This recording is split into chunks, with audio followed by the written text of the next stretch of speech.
In today's video, Dana White disappoints some UFC fighters. So what is going on behind the scenes? Dana has also finally spilled the beans on why UFC 306 will be taking place at the mind-blowing Sphere Arena in Las Vegas. This is going to be the biggest gate in UFC history. It's going to come in at $22 or $23 million. MGM is guaranteeing their gate. I can't wait to see you next Saturday, buddy. And that's not all. What about Merab Dvalishvili and Sean O'Malley planning for their supporters? Well, we're going to find that out too. Plus, Canelo Alvarez is ready to fight Conor McGregor in 2025. But wait, is McGregor hiding something? UFC manager Ali Abdelaziz posted something cryptic, hinting at a secret McGregor has been keeping. So, without further ado, let's get started. Now, the drama surrounding Conor McGregor has reached new levels of intrigue as UFC manager Ali Abdelaziz, known for managing top-tier MMA fighters like Khabib Nurmagomedov and Kamaru Usman, claims to hold insider knowledge about McGregor's absence from the octagon. Abdelaziz has been long involved in a fiery feud with McGregor, and now he is adding fuel to that fire by suggesting that the Irish superstar is hiding something much bigger than just a broken pinky toe. Abdelaziz recently took to social media to imply that McGregor's recent disappearance from the fight scene is not due to an injury at all. Instead, Abdelaziz hinted at an incident during the 2023 Monaco Grand Prix where McGregor allegedly partied too hard and was subsequently banned from Monaco.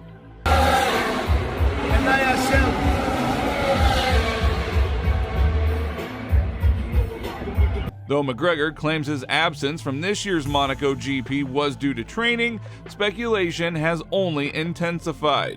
Fans are left wondering if Abdelaziz is onto something bigger. McGregor was originally scheduled to fight Michael Chandler in June, but that fight never materialized, and no official date has been set since. Adding to the mystery, UFC president Dana White has flip-flopped on McGregor's fighting future, at first ruling out a 2024 fight and then teasing more news about McGregor and Chandler in the near future. Well, let me tell you this. I was the one this year saying, I don't think he's going to fight this year. Amidst all the talk and everything else, even the fight being set up in the press conference, Conor McGregor will fight next year, early 2025. And I believe that a Conor McGregor fight is going to happen. I will announce it. As of right now, I believe that Conor will not fight this year. Plus, Canelo Alvarez is ready to fight Conor McGregor in 2025.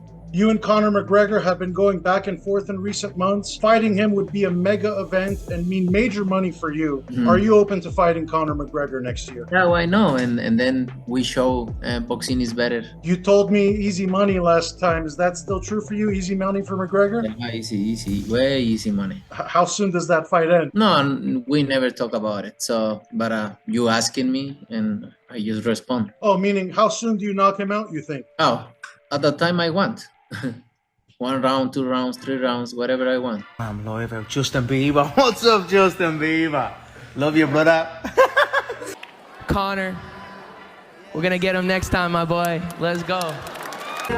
This weekend, though, we have got a big UFC bantamweight title fight with Merab Dvalishvili taking on the current champ, Sugar Sean O'Malley.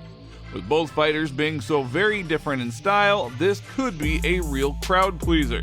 Maybe even one of those classic matchups that people talk about for years. But even though O'Malley is known for being a dangerous striker, Merab doesn't seem all that worried. He has gone on record saying that he doesn't even think O'Malley is the toughest guy he has ever faced. Merab, well, he does have a reason to be confident. He is known for his insane cardio and non-stop wrestling pressure. He just keeps coming at you, wears you down, and doesn't give you a second to breathe. His grappling is top-notch, and in a division filled with strikers, Merab's ability to drag guys into deep waters on the ground sets him apart. The way this fight plays out will really depend on who controls where the fight takes place. If it is mostly on the feet, O'Malley's striking could give him a serious edge. But if Merab manages to take him down and keep him there, it could very well be a long night for Sean. This fight could easily be either a striking showcase for O'Malley or a grappling domination for Merab.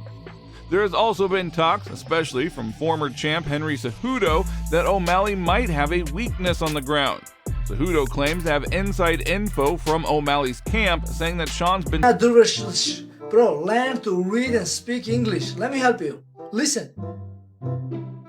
Merab Dvalishvili. Say it how you read it. Dvalishvili. Merab Dvalishvili. If you don't know, now you know. And Dana White has finally revealed the real reason he decided to hold the UFC 306 tournament at the high-tech Sphere Arena in Las Vegas, rather than choosing a more familiar, convenient, and most importantly, less expensive venue for the event. What's gonna make this such a unique experience, something the world has never ever witnessed before? We are going to put on this unbelievable entertainment event. There's a movie that's going to run in the Sphere, right? There are chapters to this movie. So before each fight is a movie, and you will be focused on the Sphere and the screen, then the fighters will walk out, and hopefully what we're hoping is then the fight is the star of the show. When that's over, there will be another movie, then a fight. And this movie that I'm talking about in these chapters will tell the history of combat sports in Mexico, the history of the Mexican people, their traditions. It is what I call the love letter to Mexico. I can't wait to see you next Saturday, buddy. I see that you got the same ab surgery I got. I always knew you wanted to be like me, bro. It will be great to hang out with you face to face. Let's go! It is no secret that Dana White loves sharing his opinions, even if they stir things up a bit. And this time, he made waves by naming his top 4 fighters in the history of mixed martial arts. Got to go with Jon Jones. You have to go with Ronda Rousey. Women would not be fighting in the UFC if it wasn't for her. You would have to put GSP in there.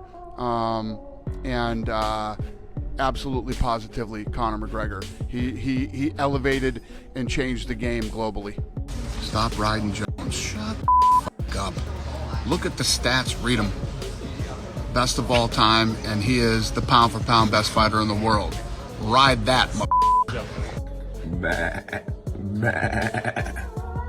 While Jones and GSP are no surprise to anyone, Rousey and McGregor seem to be there more for their star power rather than their fighting records. McGregor especially is famous for skyrocketing the sport into the mainstream popularity. However, not everyone agrees with White's picks, including UFC welterweight champion Belal Muhammad. After seeing McGregor on the list, Muhammad cheekily responded with a tweet where he swapped McGregor's face for his own, adding the caption, "Thanks, boss." It was a lighthearted jab, but it is clear that Belal feels he should be getting more recognition. As for the welterweight division, Dana White has some tough decisions ahead. Belal Muhammad has earned his spot as the 170-pound champion, but the division is packed with talent.